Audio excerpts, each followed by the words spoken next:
Hey everyone, I wanted to do a quick follow-up video from the last video in regards to this Alliance Duel. Gorian, who actually gave me the initial information, actually sent me more about the Alliance Duel. So just want to prepare you for what is to come.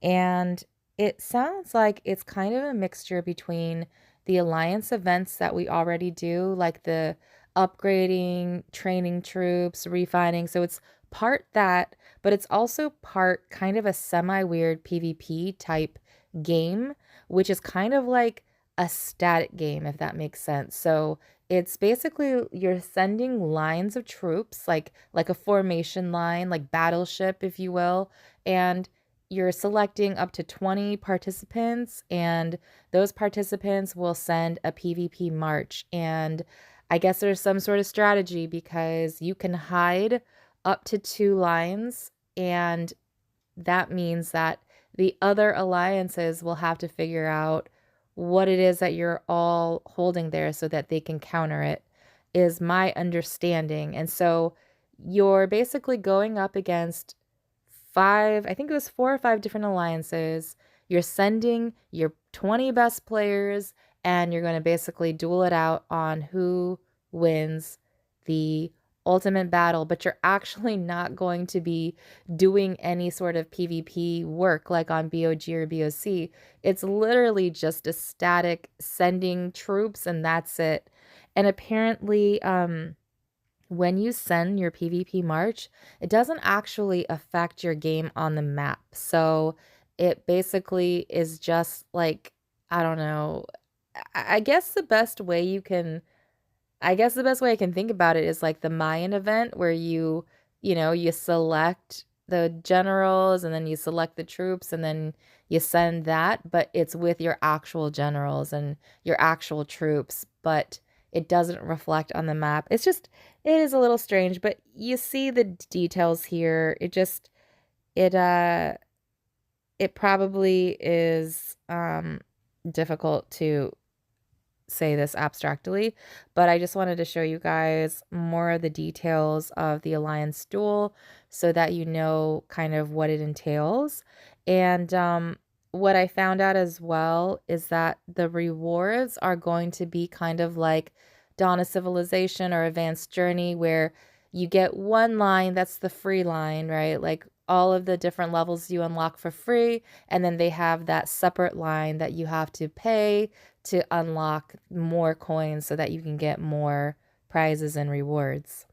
And it looks like they also have an individual type reward that people are trying to compete against. So I see how they're really milking you guys for every single dime, but this one might be worth it just to upgrade that castle. I will say it's probably another way to milk you guys for those March March increases. Those are very expensive and hard to come by, and they keep coming up with excuses and different world bosses, and now this to have to utilize your March increases. And I'm sure you have to use the boost too, but those you can get a little bit easier.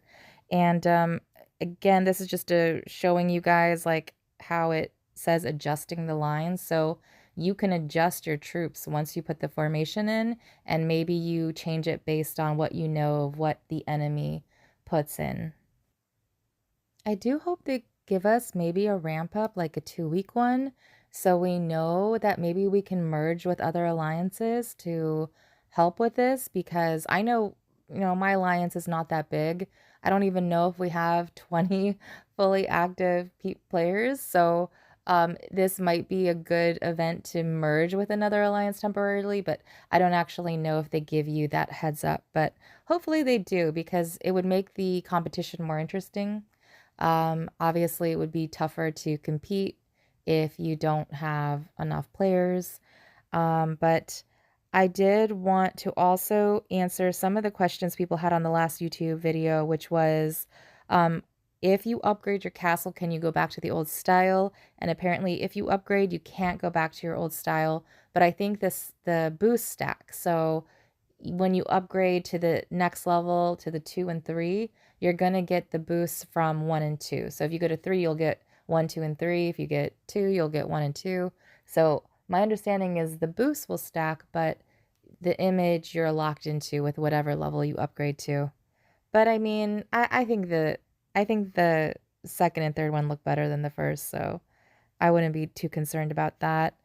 And the alliances that they were competing against were definitely from other servers. So I know I had that question in the last video, but it is other servers, so it's not within your own. So I think that's about it. He said it lasts 30 days, and I kind of see it as just like a static event, but it also makes the money for, the people that aren't so PvP focused and they still kind of get to play PvP like lazily. And it seems kind of like a Mayan event with your alliance, except, it lasts 30 days. So, yeah, that's about it, guys. Sorry I don't have more information. It's hard relaying what other people relay without actually being in it. So I'm doing the best I can here. But obviously, if anybody has more information, feel free to contact me, and I'll see you guys on the next one. Bye.